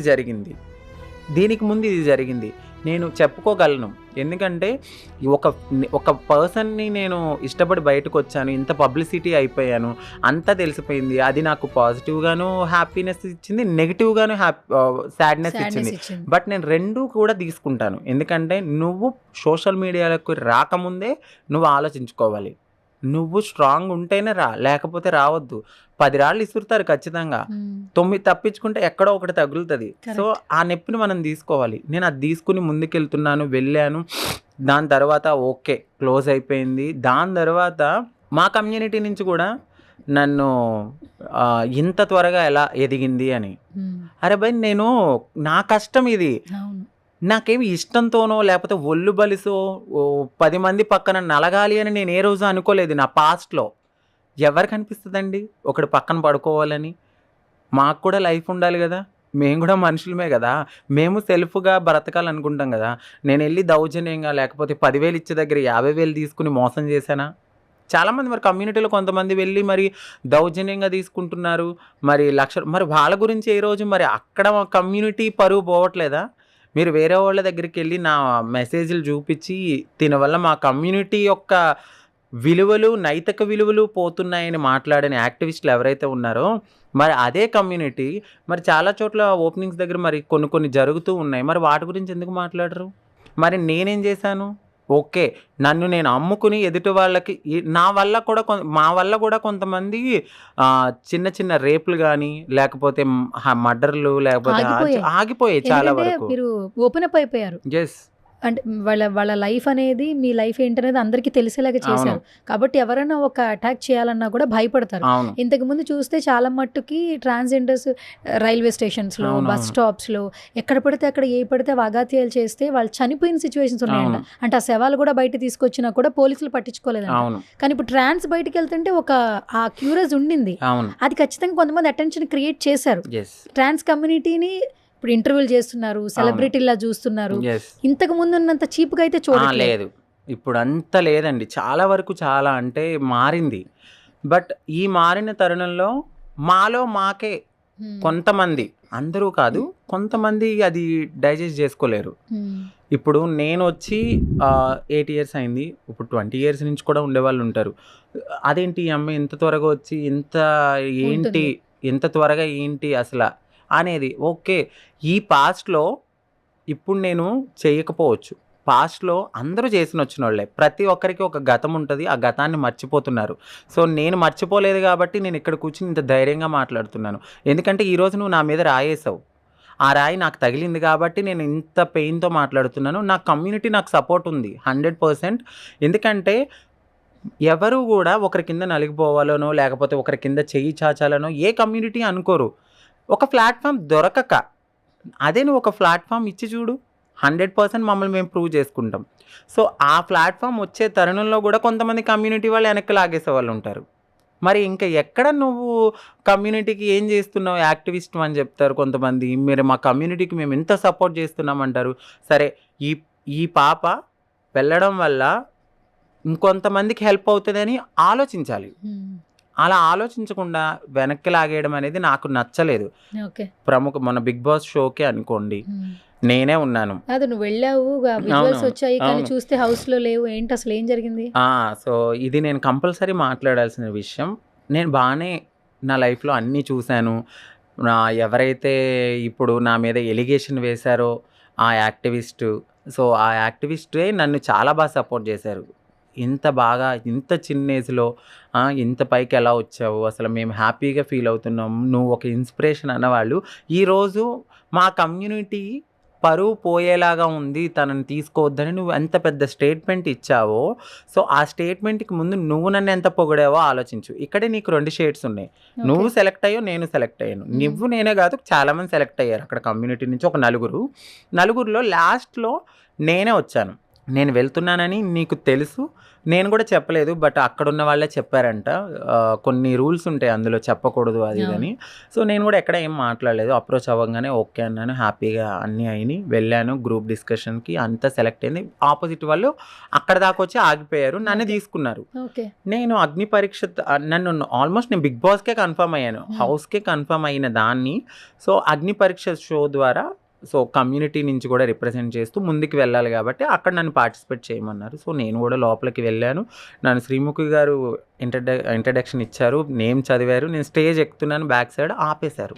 అప్పుడే కట్ చేస్తే ఆగిపోయాను నేను. అప్పుడే వెంటనే ఆ టైంలో మా కమ్యూనిటీకి సంబంధించిన వాళ్ళు కూడా అక్కడ ఉన్నారు. ఓకే, మీరున్నారు, మీరు ఒక ట్రాన్స్, ఆపోజిట్ వాళ్ళు ఒక ట్రాన్స్, నేను ఒక ట్రాన్సే. నేను కమ్యూనిటీలో లేకుండా ఉన్నానా, పోనీ నైతిక విలువలు ఏమైనా పోయినాయా? మనల్ని మార్చుకునే తరుణంలో 100% సెక్స్ వర్క్ అనేది చేస్తారు. చేసిన వాళ్ళే వాళ్ళు కూడా ముంబైలోను హైదరాబాద్లోను చేస్తున్న వాళ్ళే. సో నేనేం పెద్ద పాపం ఏం చేయలేదే. మరి మీరే చెప్తారు LGBTQI అనే ఒక కేటగిరీలో వీళ్ళందరూ ఎందుకు రారు? ఖచ్చితంగా అందరూ వస్తారు. సో నువ్వు మరి అలాంటప్పుడు యాక్టివిస్ట్గా ఎందుకు రిప్రజెంట్ చేస్తున్నావు? నేను మాట్లాడే క్వశ్చన్ అది. సో నేను కమ్యూనిటీని బయట ఏమంటారు, కమ్యూనిటీలో నేను కించపరిచేలా ఉన్నానని మీరు చెప్పారు. మరి ఇదే కమ్యూనిటీలో LGBTQI అనే అన్ని కేటగిరీలో 72 వ్యక్తిగతంగా బ్రతికే వాళ్ళు ఉన్నారు. అంటే 72 మనస్తత్వాలు కలిసిన వాళ్ళు ఆ LGBTQIలో ఉంటారు. అందులో నేను కూడా ఒకటే కదా, మరి నన్ను కమ్యూనిటీలో ఉన్నట్టే కదా, నువ్వు ఎలా అంటావు నన్ను అనేది నా క్వశ్చన్ ఆవిడకి. ఎప్పుడో ఒకప్పుడు బయటకు వస్తారు, మాట్లాడారు కూడా రీసెంట్గా. నీ వీడియోస్ నా దగ్గర ఉన్నాయంటే ఓకే, అది ఎప్పుడు వీడియోస్? నేను 7 ఇయర్స్ బ్యాక్ ఉన్నప్పుడు వీడియోస్ అవి. 7 ఇయర్స్లో నాకు సర్జరీ కాలేదు, నువ్వు అలాంటి వీడియో చూపిస్తున్నావు. సరే, నువ్వు ఏం చెప్తున్నావు? నన్నే ఆపేనని నువ్వు అనుకుంటున్నావు. ఆ బిగ్ బాస్ హౌస్లో వాళ్ళకి నా వీడియో చూపించావు, సెక్స్ వర్క్ అవుతుంది. సరే ఓకే, నా బాటమ్ సర్జరీ కాలే, నా అప్పర్ సర్జరీ అయ్యింది అనుకో. సో నువ్వు అది తీసుకెళ్తే నిన్నేమనుకుంటారు? వీళ్ళందరూ ఇలాంటి వాళ్ళే. నువ్వు అంకితాన్ని ఆపేసాను అనుకుంటున్నావు, కానీ ఇంకో 10 మందిని నువ్వు ఎక్కనివ్వలేదు. అక్కడ నువ్వు ఇంకో 10 మందిని వెనక్కి లాగేసావు. నువ్వే అంటున్నావు యాక్టివిస్ట్ అని, నువ్వే వెనక్కి లాగేసావు కమ్యూనిటీని. సో నాకు జరిగిందని ఆనందపడితే, నాకు ఇక్కడ కాకపోతే నన్ను నేను ప్రూవ్ చేసుకునే అవకాశం వేరే చోట వస్తుంది. వాళ్ళ మైండ్లో ఉన్న నెగిటివిటీ పోతుందా? పోదు కదా. నేను ఇప్పుడు చాలా సీజన్స్ తర్వాత ప్రియాంక సింగ్ గారి తర్వాత నాకు ఆప్షన్ వచ్చింది. సో నేను వెళ్ళి ప్రూవ్ చేస్తే ఇంకో 10 మంది వస్తారు. ఇదే ప్రియాంక సింగ్ గారిని కూడా చాలా మాట్లాడినారు. జబర్దస్త్ లేడీ గెటప్, వీడు బాయ్ అబ్బాయిలా ఉండి ఇప్పుడు అమ్మాయిలు అయ్యారంటే, అరే బాయ్, వాళ్ళ తెలివితేటలు, వాళ్ళకున్న మంచితనము, పైకొచ్చారు. వాళ్ళకున్న ఒక మంచితనంతో, వాళ్ళకున్న మెంటాలిటీ అంటే జనాల్లో వాళ్ళు ప్రెజెంట్ చేసుకునే విధానంతో మనుషుల మనసుని గెలిచి ఆవిడ అక్కడ దాకా వెళ్ళింది. ఆవిడ నాకు ఇన్స్పిరేషన్, నాకు రోల్ మోడల్ ఆవిడ. సో నేను ఆ మాట చెప్పాను అక్కడ. ఎవరైతే ఈ యాక్టివిస్ట్ ఉన్నారో వాళ్ళకి పడదు ఆవిడంటే. సో నాకు ప్రియాంక సింగర్ అని రాశాను ఫేవరెట్ అని. అక్కడి నుంచి పట్టుకున్నారు. అదేంటి నువ్వు మన కమ్యూనిటీలో ఉండి ఆవిడ్ని రోల్ మోడల్ రాయడం అంటే, అరే ఎందుకు కదా ఆవిడ రోల్ మోడల్ 100%. ఆవిడ నాకు రోల్ మోడల్. నీకు కావాలి, ఇప్పుడు నీకు ఒక హీరో నచ్చుతారు, నాకు ఒకరు నచ్చుతారు. నాకు ఆవిడ నచ్చింది కమ్యూనిటీని రిప్రజెంట్ చేసి. ముందు వెళ్ళిన వాళ్ళు కొంచెం నెగిటివిటీ తీసుకొచ్చిన, నెక్స్ట్ టైం ఈవిడ వెళ్ళి కొంచెం టాప్ 7 వరకు వెళ్ళింది ఆవిడ. అక్కడ చాలా మందిని గెలుచుకుని వచ్చింది. సో నాకు అది నచ్చింది. నేను వెళ్దాం అనుకున్నాను, నాకు ఆప్షన్ వచ్చింది, నేను వెళ్తున్నాను. నా తర్వాత ఇంకో 10 మంది వెళ్తారు. నువ్వు ఇలా ఆపేయడం అనేది నాకు నచ్చలేదు ఆవిడ. నేను చాలా బాధపడ్డాను. టీం వాళ్ళు నాకు చూపించి కూడా, మీ కమ్యూనిటీ వాళ్ళు ఈరోజు నువ్వు లోపలికి వెళ్ళాల్సి ఉంది, సో నిన్ను ఈరోజు ఇలా ఆపేశారు. అది మాకు కూడా బాధ అనిపించింది. మీలో మీరే ఇలా ఉంటే ఎలా అనేది వాళ్ళు క్వశ్చన్ వేశారు. నేను అక్కడ ఆన్సర్ ఏం చెప్పాలి? తల్లి పాలు తాగుతూ రొమ్ము గుద్దింది అని ఎక్కడ చెప్పను. నేను నా కమ్యూనిటీని నేను బ్యాడ్ చేసుకోలేదు అక్కడ. అలా అని చెప్పి నేను వాళ్ళకి రెస్పెక్ట్ ఇచ్చాను. ఆ టైంలో నేను మాట్లాడి ఉండొచ్చు. అక్కడ నాకు సర్జరీ కానట్టు కనపడుతుంది, నేను ఫుల్లీ ఫీమేల్ సర్జరీలో ఉన్నాను, నన్ను మెడికల్ టెస్ట్కి తీసుకెళ్ళండి అని నేను మాట్లాడినప్పుడు వాళ్ళకి ఆల్రెడీ ఈ వీడియో చూడగానే నెగిటివిటీ వచ్చింది. సో వాళ్ళు ఎన్ని చెప్పినా వాళ్ళు వినరు. సో నన్ను నేను గరిచేసి, లేకపోతే ఇంకా మా కమ్యూనిటీని బ్యాడ్ చేసేసి, నేను ఏదో క్లాప్స్ కొట్టేసి మమ్మల్ని ఎందుకు తీసుకొచ్చారు, ఈ 2 రోజులు నా టైం వేస్ట్, నా మనీ వేస్ట్, నేను షాపింగ్ చేసుకున్నానని నేను ఎక్కడ ఏం మాట్లాడలా. I respect. నేను నా కమ్యూనిటీయే నాకు మంచిగా ఉండుంటే సో వాళ్ళు నన్ను ఈరోజు క్వశ్చన్ చేయరు. సో మాలో తప్పు ఉంది, అందుకని చెప్పి నేను అది యాక్సెప్ట్ చేసి ఓకే లీవ్ ఇట్. ఇది ఒక్కటే నాకు కాదు, ఈ ఒక్క షోతో నేనేమి రాత్రికి స్టార్ అయిపోను కదా. నాలో ఉన్న పట్టుదల డెఫినెట్లీ ఏదో ఒక రోజు వాళ్ళ నుంచే కానీ, లేకపోతే ఇంకేదైనా మంచి ఆపర్చునిటీ కానీ వస్తుంది. లీవ్ దెమ్ అని చెప్పి నేను లీవ్ చేశాను. బాధపడుతూ వచ్చాను. దాని తర్వాత నన్ను చాలామంది క్వశ్చన్స్ వేశారు కింద. మీరు వెళ్ళారా, మీకు ఏమైంది, ఎందుకు మీరు టాలెంట్ లేక వచ్చేసారా అన్నప్పుడు నేను అది తీసుకోలేకపోయాను. సో ఓకే నేను ఇలా వెళ్ళానండి, నా కమ్యూనిటీ వాళ్ళు వెనక్కలాగారు. షో తప్పైతే లేదు, నిజం చెప్తున్నాను. షో వచ్చి 100% జెన్యూన్. ఇది నేనైతే యాక్సెప్ట్ చేస్తా.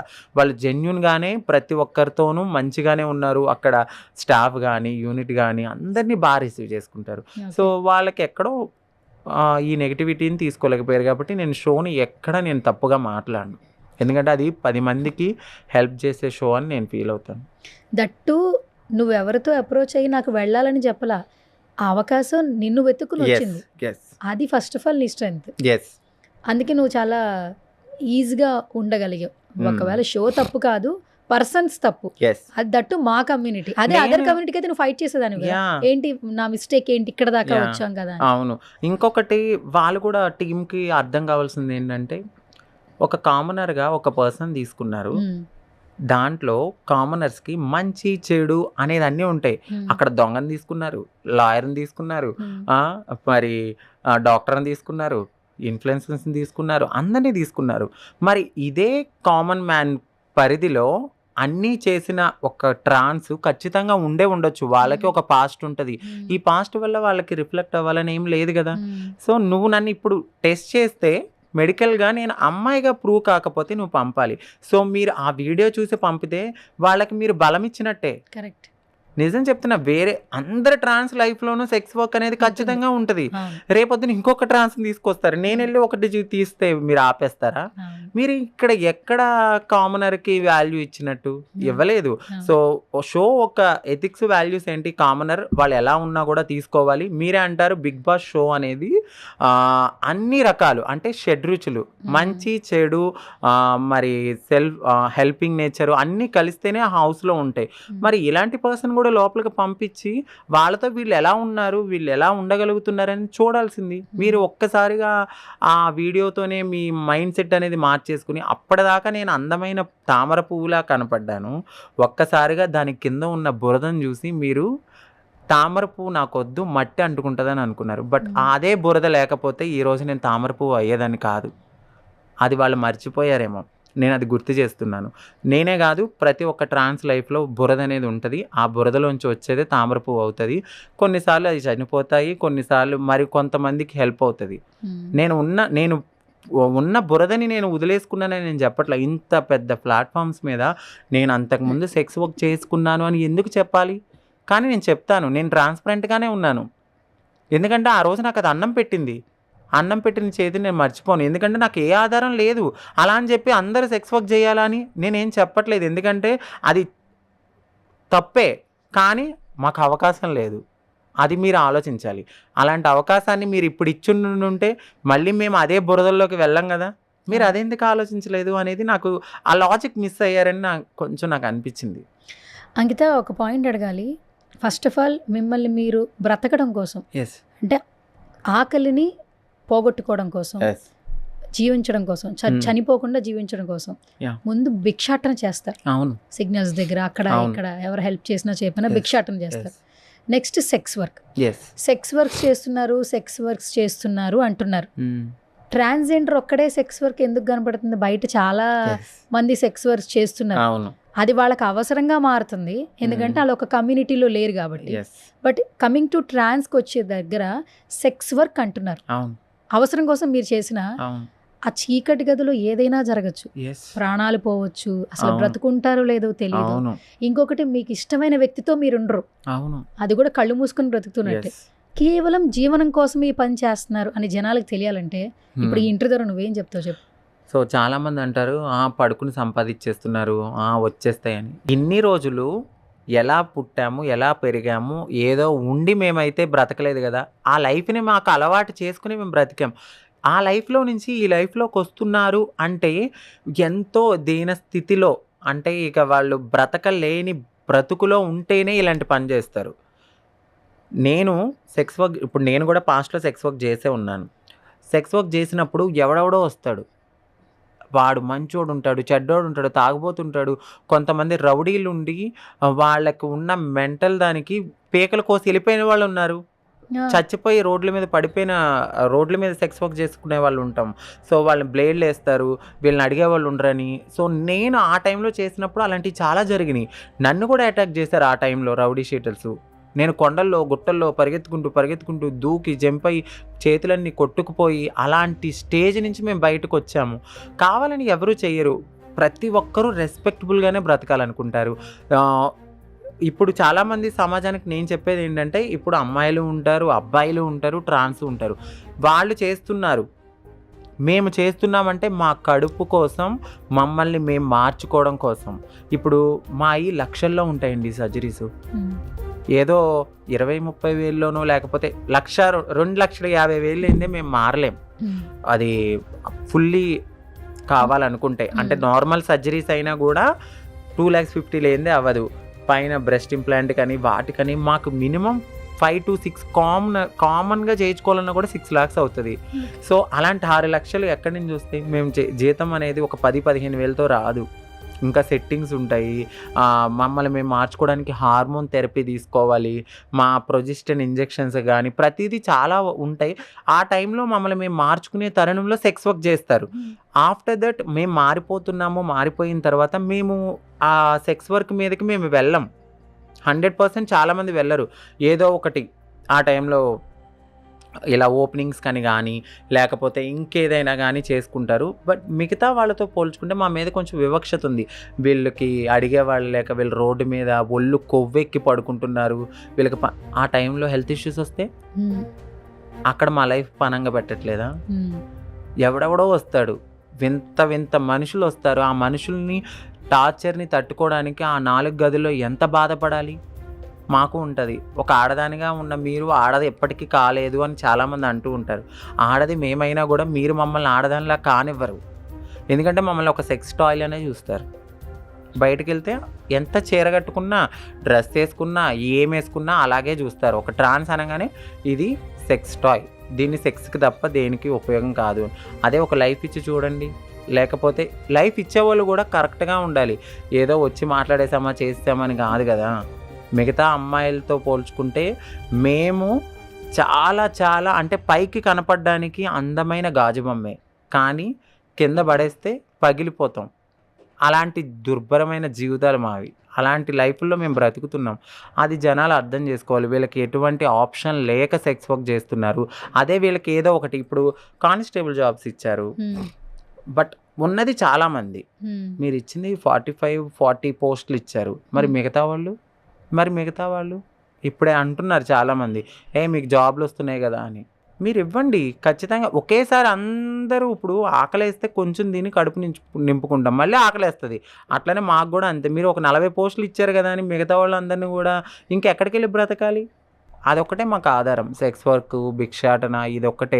సో స్లోగా కమ్యూనిటీలో కూడా చేంజెస్ వస్తున్నాయి. మాకు కూడా సెల్ఫ్ ఐడెంటిటీ కావాలని, చేయి చాచాలని, ఎవరెవరి దగ్గర అడగాలని ఎవరికీ ఉండదు. అది తెలుసుకుంటే బాగుంటుంది. బట్ మా మీదే ఉంటుంది, వీళ్ళు సెక్స్ వర్క్ చేస్తారు ఈజీ మనీ కోసం, మరి వీళ్ళు ఇంతే, వీళ్ళ జీవితాలు ఇంతే, వీళ్ళు మారరు అని. మీరు ఇవ్వండి. అంతెందుకు, ఒక ట్రాన్స్ హోటల్లో పెట్టుకున్నారు, ఏమని హోటల్ పెట్టుకున్నది ఆవిడ షాప్కి వెళ్ళి తిన్నవాళ్ళు లేరు. మిర్యాలగూడ సైడ్ ఒక ఆవిడ ట్రాన్స్ అని చెప్తారు లెక్చర్లు, బాగానే. బ్రతికేవాడికి తెలుస్తుంది. ఏదో అంటారు కదా, ఎండలో నుంచున్నోడికి ఏం తెలుస్తుంది, ఏసీలో ఉన్నోడికి చల్లగా ఉంది అంటాడు. ఆ ఎండలో నుంచున్నోడికి తెలుస్తుంది కాళ్ళు ఎంత కాలుతున్నాయో. సో చెప్పేవాళ్ళు ఎన్నన్నా చెప్తారు, చేసేవాళ్ళకి తెలుస్తుంది ఆ బాధ. అది మాకు అనుభవం ఉంది, అందుకే మేము పెద్ద పట్టించుకోము. మేము ఒకటే ఆలోచన, మేము ఏమనుకుంటామంటే మా వల్ల ఎవరికి అన్యాయం జరగకూడదు, మా వల్ల ఎవరి లైఫ్ స్పాయిల్ కాకూడదు, ఎవరిని మేము ఇబ్బంది పెట్టకూడదనే అనుకుంటాం. బట్ ఎక్కడో ఒక సిచ్యువేషన్లో మంచి చెడు అనేది ఉంటుంది. అమ్మాయిలు అబ్బాయిలు ఇద్దరిలో చెడ్డ మంచి ఉంటారు, మాలో కూడా మంచి చెడు ఉంటుంది. కొంతమంది ఎవరైనా అలాంటివి చేసినా కూడా మా దాకా వస్తే డెఫినెట్లీ మా పెద్దవాళ్ళు ఖండిస్తారు. 100% ఖండిస్తారు, ఇది తప్పు, మీరు ఇలా చేయకూడదు అని. మమ్మల్ని మేము మార్చుకుంటూనే ముందుకెళ్తాము. అందరిలానే మా లైఫ్ కూడా.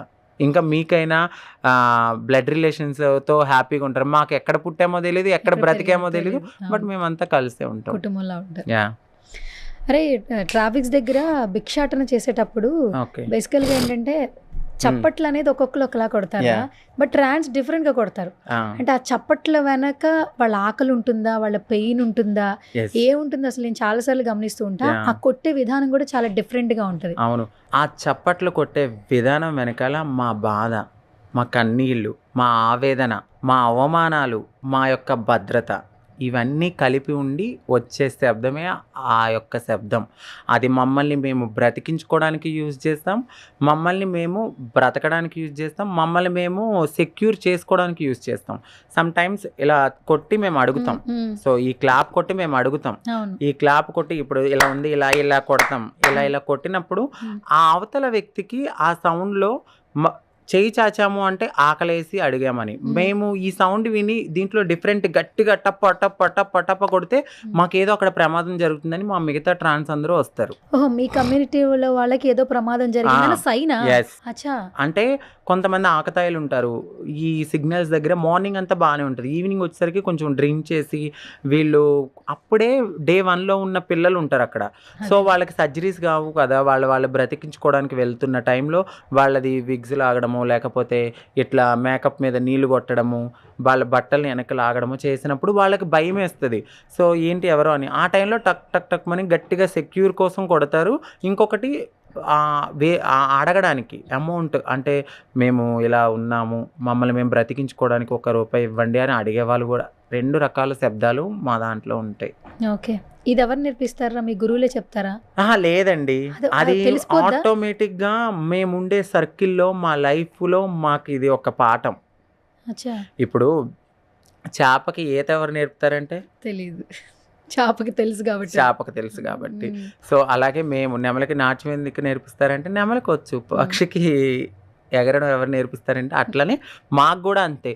మా పెద్దవాళ్ళని చూస్తూ ఉంటాం ఎట్లా ఏంటి అని, ఆ యొక్క విధానంతో మాకు మేమే నేర్చుకుంటాం.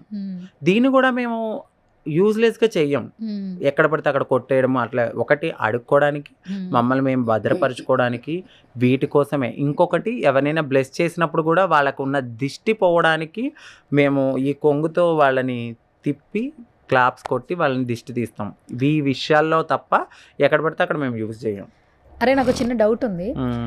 ట్రాన్స్ దిష్టి తీసిన, షాప్ ఓపెనింగ్ చేసేటప్పుడు వాళ్ళు పిలిచి గుమ్మడికాయ కొట్టిన చాలా మంచి జరిగిద్ది అని అంటారు. మనం మామూలుగా ఏంటి, మనం ఎప్పుడైనా మంచి పని చేసేటప్పుడు వినాయకుడిని ముందు పెట్టుకుని దండం పెట్టుకోవాలి, లేదా ఇంట్లో పెద్దవాళ్ళు బ్లెస్సింగ్స్ తీసుకుని ముందుకెళ్తుంటాం. బట్ ట్రాన్స్ని నిజంగా నమ్మి ఆ రూపాయి కాయిన్తో కొంగుతో దిష్టి తీస్తే వాళ్ళ జీవితంలో నిజంగానే మార్పులు వస్తాయి అంటున్నారు. ఇది ఎంతవరకు నమ్మొచ్చు? నిజమే ఇది. ఎందుకు అంటే శ్రీరాముడు కాలంలోనే ఒక సామెత ఉంది. శ్రీరాముడు వనవాసానికి వెళ్తున్నప్పుడు ఆయన్ని వీడ్కోలు పలుకుతూ అమ్మాయిలు అబ్బాయిలతో పాటు కొంతమంది థర్డ్ జెండర్స్ కూడా వెళ్ళారు. సో వెళ్ళినప్పుడు శ్రీరాముడు ఏం చెప్పాడు అంటే అందరూ వెనక్కి వెళ్ళిపోండి, అమ్మాయిలు అబ్బాయిలు అని అంటాడు. బట్ అక్కడ అమ్మాయిలు అబ్బాయిలు అన్నాడు. బట్ మేము కూడా ఉన్నాం, మా కేటగిరీని అక్కడ ఉండదు, చెప్పరు. అమ్మాయిలు అబ్బాయిలు అనేసరికి అందరూ వెళ్ళిపోతారు. బట్ శ్రీరాముడు వనవాసం చేసి తర్వాత మళ్ళీ అన్నేళ్ల తర్వాత మళ్ళీ రిటర్న్ వస్తున్నప్పుడు మేము ఎదురవుతాం అక్కడ ట్రాన్స్ కమ్యూనిటీ వాళ్ళు. సో ఎదురైనప్పుడు మీరేంటి ఇక్కడ ఉన్నారంటే మీరు అమ్మాయిల్ని అబ్బాయిల్ని వెళ్ళమన్నారు, మమ్మల్ని మాత్రం చెప్పలేదు కదా అని శ్రీరాముడితో మా కమ్యూనిటీ కిన్నెరలు అక్కడ సమాధానం ఇచ్చినప్పుడు ఆయన ఒక మాట అంటారు, ఇన్నాళ్ళ నుంచి నా మాట కోసం మీరు ఎదురు చూశారు కాబట్టి మీరు ఏ మాట అయితే పలుకుతారో ఆ మాట మీకు తక్షణం సమర్పయం అవ్వనుగాక అని చెప్పి ఆయన ఒక బ్లెస్సింగ్స్ అనేది ఇచ్చాడు ఆ కాలంలో. అది మాకు ఈ నాలుక మీద ఆయన ఇచ్చిన వాగ్దానంతో మేము ఏదన్నా కూడా జరుగుతుందని ఈ ప్రజల్లో ఒక నమ్మకం, మాకు ఒక నమ్మకం. అవునా? ఎస్, 100%. మీరు పురాణంలో కూడా చూస్తే ఈ యొక్క వాక్యం ఉంటుంది 100%. ఓకే. సో అంకిత, మొత్తం అంతా జర్నీ ఎమోషనల్గా ఉంది కాబట్టి ఒక చిన్న ఫన్ రౌండ్ క్రియేట్ చేద్దాము. అంటే నీలో ఉన్నటువంటి ఆ సరదా ఏమన్నా కొంచెం నా క్వశ్చన్స్కి ఏమైనా కనెక్ట్ అయిద్దాం చూద్దాం, ఎట్లా సరదాగా ఉంటావు అని చెప్పి. ఎస్. సో ఫస్ట్ క్వశ్చన్, ఈ కాలర్ ట్యూన్ శీతాకాలం ఏంటి అసలు? ఫస్ట్ ఆ క్వాలిటీ నుంచి స్టార్ట్ చేద్దాము. ఏంటి లిరిక్స్ నచ్చి పెట్టుకున్నావా, లేదంటే ఆ పాట బాగా ఇష్టం? అందులో ఏది చెప్పాలా? అసలు అది ఉందని నాకు ఇప్పుడు దాకా కూడా తెలీదు. అదేంటి రా, అంటే ఏదో క్యాజువల్ గా పెట్టేసుకున్నావా? అంటే మా ఇంట్లో సాయి అని మా అబ్బాయి ఉంటాడు, సో తను మేబీ పెట్టుండొచ్చు, నాకు కూడా తెలీదు. మీరు చెప్పే వరకు అది నా టోన్ అని. అంకిత అని డిస్క్రైబ్ చేయాలంటే ఎలా చేస్తావు? సో నేను క్యాజువల్గా ఎప్పుడు నన్ను నేను ఎలా ఫీల్ అవుతానంటే, ఇది నేను 100% చెప్తాను, ఎక్కడైనా చెప్తాను ఇది. నేను ఒక గొంగల పురుగు లాంటి నా జీవితాన్ని అందమైన సీతాకోక చిలుకగా మార్చుకునే ప్రయాణంలో ఈ అంకిత అనేది ఒక అట్లా వెళ్ళింది.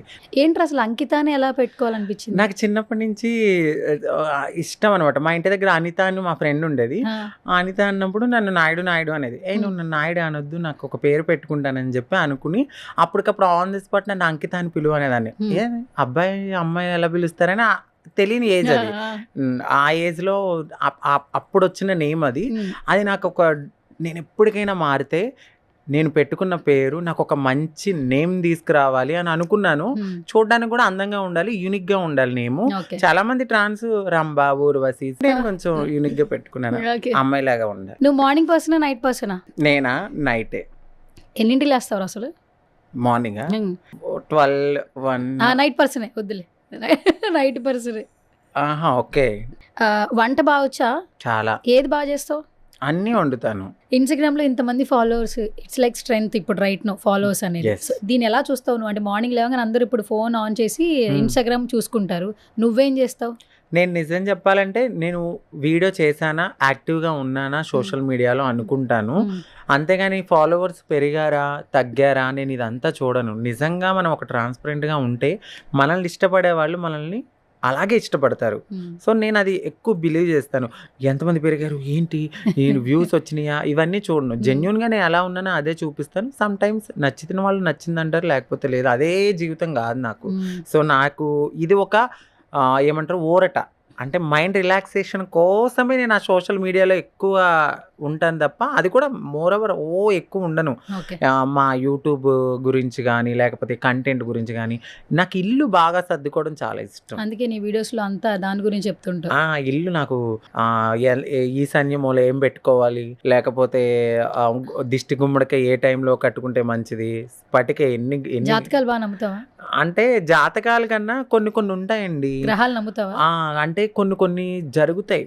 మన రాశి ఫలాలను బట్టి నిజంగానే కొన్ని అంటే అలా అని చెప్పి ఏదో చెయ్యిచ్చేసి వాడు మన జీవితాన్ని మార్చేస్తాడు అంటే అది రాంగ్. మన జీవితాన్ని మార్చేలా ఉంటే ఆయన ఎందుకు జాతకాలు చెప్తారు? ఆయన జీవితాన్ని మార్చుకుంటాడా? సో నేను అది కాదు, ఒక పురాతనం నుంచి కొన్ని నమ్ముతాను అనమాట. మా కమ్యూనిటీ వాళ్ళ దగ్గర నుంచి నేర్చుకున్నాయి. దిష్టి తీసుకోవడంలో కానీ, హౌస్కి మనము వైబ్స్ అనేది మంగళవారము లేకపోతే శుక్రవారం పూట సాంబ్రాణి పొగ వేసుకుంటే నెగిటివిటీ పోతుందని కానీ, ఈశాన్య మూల వాటర్ పెట్టుకుని సో దాంట్లో ఒక కాయిన్ వేసుకుని ఆ యొక్క ఇంట్లో ఉండే నరదిష్టి కానీ అమౌంట్ పరంగా కానీ ఇలాంటివన్నీ నేను కొన్ని బిలీవ్ చేస్తాను. ఓకే. సో నీలో స్పిరిచువాలిటీ పర్సన్ ఎంత పర్సెంటేజ్ ఉంది? అంటే ఒక 100%లో నువ్వు ఎంత స్పిరిచువాలిటీ పర్సన్? నాకు బాగా ఇష్టమైన దేవుడు అంటే నాకు లక్ష్మీదేవి అంటే చాలా ఇష్టం. లక్ష్మీదేవి నేను బాగా చేస్తా ఎప్పుడు వరలక్ష్మి వ్రతం. మొన్న చేయలేదు, బట్ నాకు లక్ష్మీదేవిని బాగా పూజించడం అంటే చాలా ఇష్టం. ఓకే. బేసిక్గా అమ్మాయిలా మారిపోయావు అంటే మొత్తం అంతా యాజ్ ఎ ఫీమేల్.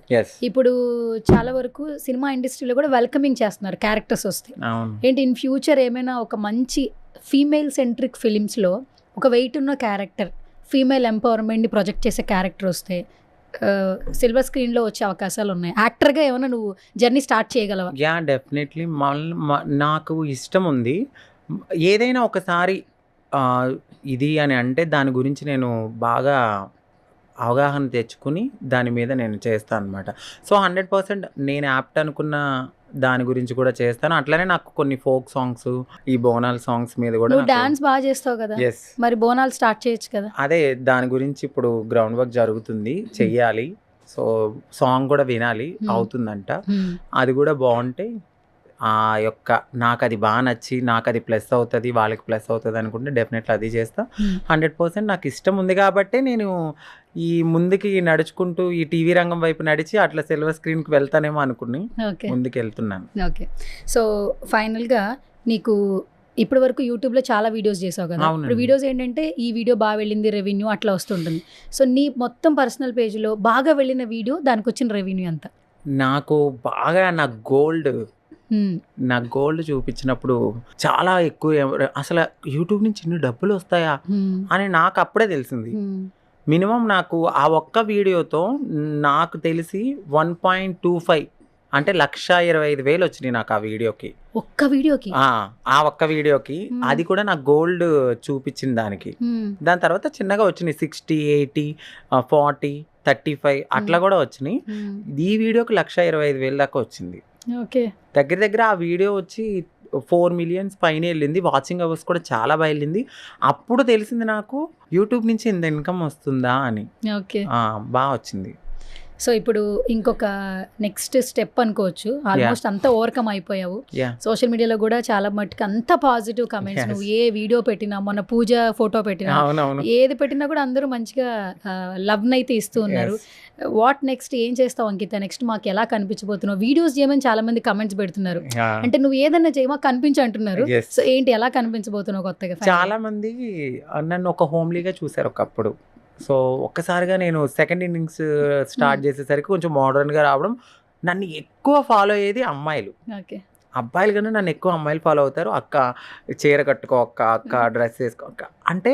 సో నేను ఏమనుకున్నానంటే నన్ను నేను మార్చుకునే తరంలో అన్నీ చూపించుకోవాలనుకుని నా సెకండ్ ఇన్నింగ్స్లో కూడా డ్రెస్సింగ్ స్టైల్ కానీ అన్నీ మార్చాను. బట్ అది కూడా ఇప్పుడు జనాలకి నచ్చింది. అక్కలా ఉండడంలో తప్పు ఏంటి అని ఒకరు పెడతారు, అక్క అలా ఉండకూడదని ఒకరు పెట్టినప్పుడు దానికి వాళ్ళే కామెంట్స్ పెట్టుకుంటూ నాకు ఒక మోటివేషన్ అయితే తీసుకొచ్చారు. నా నెక్స్ట్ ప్లాన్ అంటే వీడియోస్ నేను ఒక 2.5 months నుంచి సరిగ్గా చెయ్యట్లేదు, మానేశాను. దీని తర్వాత ఇప్పుడు నేను మళ్ళీ గ్రో అప్ అయ్యాను. సో మళ్ళీ స్టార్ట్ చేస్తున్నాను. దీని తర్వాత కొన్ని ఆపర్చునిటీస్ వస్తే వాటిని కూడా యూటిలైజ్ చేసుకుంటాను. కొన్ని వెబ్ సిరీస్ రాబోతున్నాయి అని, సో వాటి గురించి కూడా నాకు నచ్చిన స్టోరీ అయితే చేస్తా. నచ్చకపోతే చేయలేను నేను, ఎందుకంటే నేను చేసే దాంట్లో నాకు బలం ఉంటేనే కదా రేపొద్దున ఇంకొక ఆప్షన్ అనేది నాకు ఉంటుంది. సో అట్లా ప్లాన్ అయితే చేసుకుంటున్నాను. ఫ్యామిలీని బాగా చూసుకోవాలనుకుంటున్నాను. Thank you so much for coming once again Ankita Naidu. So చాలా సంవత్సరాల తర్వాత ఒక మీట్ జరిగింది. ఇది కూడా ఒక మెమరబుల్ మీట్ యాక్చువల్లీ. ఆల్మోస్ట్ చాలా విషయాలు మాట్లాడుకున్నాం. చేసుకున్నాం. థ్యాంక్ యూ సో మచ్, నిజంగా ఒక పెద్ద థ్యాంక్స్ చెప్పాలి. ఎందుకంటే నేను ఏ క్వశ్చన్ అడిగినా కూడా చాలా సెన్సిటివ్ క్వశ్చన్ కూడా చాలా బాగా ఆన్సర్ చేశారు. Thank you. సో ఇదే మోటివ్తో ఎంతో మందికి ఇన్స్పిరేషన్గా ఉండాలి. ఏదైనా ఒక ఇబ్బంది వచ్చింది లేదా ప్రాబ్లం వచ్చింది అన్నప్పుడు వెంటనే నెక్స్ట్ ఛాన్స్ అనేది ఎవరు ఎక్స్పెక్ట్ చేయట్లేదు. లైఫ్ అయిపోయింది అనుకుంటున్నారు, బట్ ఇన్ని దెబ్బలు తిన్న తర్వాత కూడా ఇంకా నువ్వు పరిగెడుతున్నావు. సో నిన్ను చూసి మేమందరం కూడా కొంచెం ఇన్స్పైర్ అవ్వాలి. So all the very best Ankita. Thank you. So Ankita, almost ఒక 2 years నుంచి చాట్ చేస్తున్నా నీతో, 3 years నుంచి ఫాలో అవుతున్నా. బట్ వన్ ఫైన్ డే అన్నట్టు ఈ రోజు నాకు ఇంటర్వ్యూ చేయడానికి అవకాశం వచ్చింది. సో మెమరబుల్ మూమెంట్ ఇద్దరికి ఉండాలి కాబట్టి ఒక చిన్న సర్ప్రైజ్, అంటే నువ్వు నాకు గిఫ్ట్ ఇచ్చావు ఇంటర్వ్యూ రూపంలో, బట్ నీకు ఒక చిన్న సర్ప్రైజ్ ప్లాన్ చేసా. అది నచ్చుతుందని అనుకుంటున్నా, డెఫినెట్గా నచ్చుద్ది. ఓకే అంటే ఆ సర్ప్రైజ్ షూరా? ఓకే. సువర్ణతో సరదాగా అని ఒక షో పెట్టా. సో అదంతా చాలా సరదాగానే ఇంటర్వ్యూస్ చేస్తూ ఉన్న సెలబ్రిటీస్తో. బట్ అంకిత వచ్చిన తర్వాత ఖచ్చితంగా ఎమోషనల్ అవుతుందని తెలుసు, బట్ సరదాగా కొంచెమే ప్లాన్ చేశాను. సర్ప్రైజ్ అన్నాను కదా, ట్రాన్స్ కమ్యూనిటీలోకి వచ్చిన ప్రతి ఒక్కరూ అమ్మాయిగా మారటానికి, అమ్మాయిగా మలుచుకోవడానికి వాళ్ళ యొక్క ప్రాణాలను పణంగా పెట్టి మరి ఆ జర్నీని స్టార్ట్ చేస్తూ ఉంటారు. అందంగా రెడీ అవుతుంటారు. అంటే మనం అంటాం కదా, కడుపుకు తింటే చాలు, మనం బాగుంటే చాలని మనం అనుకుంటూ ఉంటాము. వాళ్ళు వాళ్ళ కడుపు నింపుకోవటం కోసం కొన్ని పనులు చేస్తూ ఉన్నా కూడా వాళ్ళు చాలా అందంగా, నీట్గా ఒక అమ్మాయి ఎలా ఉంటుందో అలా రెడీ అవ్వడానికి విశ్వ ప్రయత్నాలు చేస్తారని చెప్పొచ్చు. సో అలాంటి అంకితకి బెస్ట్ గిఫ్ట్ అంటే ఏముండదు, ఒక మంచి శారీ ఇస్తే చాలా బాగుంటుంది అనిపించింది. ఎందుకంటే శారీస్లో తను చాలా బాగుంటుంది కాబట్టి. సో నా సెలెక్షన్ ఎలా ఉంటుందో తెలియదు, బట్ ఒక చిన్న సర్ప్రైజ్ కింద ఒక చిన్న శారీ ఇస్తూ గిఫ్ట్ చేద్దాం అనిపించింది అనమాట. సో ఇప్పుడు స్టూడియోలో ఉన్నావు కాబట్టి first of all thank you so much for coming. Thank you so much. నిజంగా చాలా మంచి సర్ప్రైజ్, అంటే ఒక ఆడబిడ్డగా నాకైతే ఇస్తున్నారు మీరు. సో అందుకని చెప్పి నేను కూడా వెళ్ళేటప్పుడు మీకు దిష్టి తీసి అంత దిష్టి పోయి మీరు కూడా హ్యాపీగా ఉండాలని ఈ కట్నం తీసుకున్నందుకు మీకు బ్లెస్ చేసి వెళ్తా.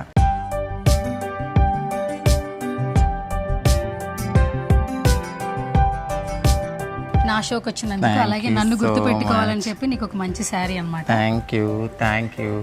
సో నాకైతే మీరు చీర శారీ ఇచ్చి ఆడబడుచులాగా నాకైతే మీరు ఒక మంచి లాంఛనం ఇచ్చినందుకు, మీరు కూడా ఎప్పుడు హ్యాపీగా ఉండాలి, మరింత మంచి స్టేజ్కి వెళ్ళాలని ఈ ఆడబడుచుకి నేను ఇచ్చే వదినమ్మ గిఫ్ట్ అనమాట. సో ఇది నరదిష్టి కానీ అట్లనే ఒక మంచి వైబ్ లాంటిది. సో మేము మా అమ్మవారి నుంచి మేము తీసుకునే ఒక బ్లెస్సింగ్స్ ద్వారా మీరు కూడా బాగుండాలని డెఫినెట్లీ నేనైతే మనస్ఫూర్తిగా ఈ కాయిన్ ఇస్తున్నాను. సో ఇది మీ దగ్గర పెట్టుకోండి, ఓకేనా? సో ఇది మేమైతే చాలామంది మంచి కోరడానికి ఇస్తూ ఉంటాం. సో దాని గురించి మీరు కూడా బాగుండాలని చాలా కాలం తర్వాత మీకు ఇస్తున్నాను. సో మీరు కూడా హ్యాపీగా ఉండాలి, ఎప్పుడు సంతోషంగా ఉండాలి, అష్టైశ్వర్యాలు భాగ్యాలతో ఎప్పుడు ఆ తల్లి ఆశీస్సులు ఉండాలని మనస్ఫూర్తి కోరుకుంటూ నేనైతే దిష్టి తీస్తున్నా, ఓకేనా? Okay, thank you. మరింత మంచి స్టేజ్కి వెళ్ళాలి, సరేనా? తప్పకుండా. చాలా దిస్తుంది. Thank you so much Ankita. So నేనే కాదు, నువ్వు కూడా మరిన్ని సక్సెస్లు చూడాలని మనస్ఫూర్తిగా కోరుకుంటున్నాను.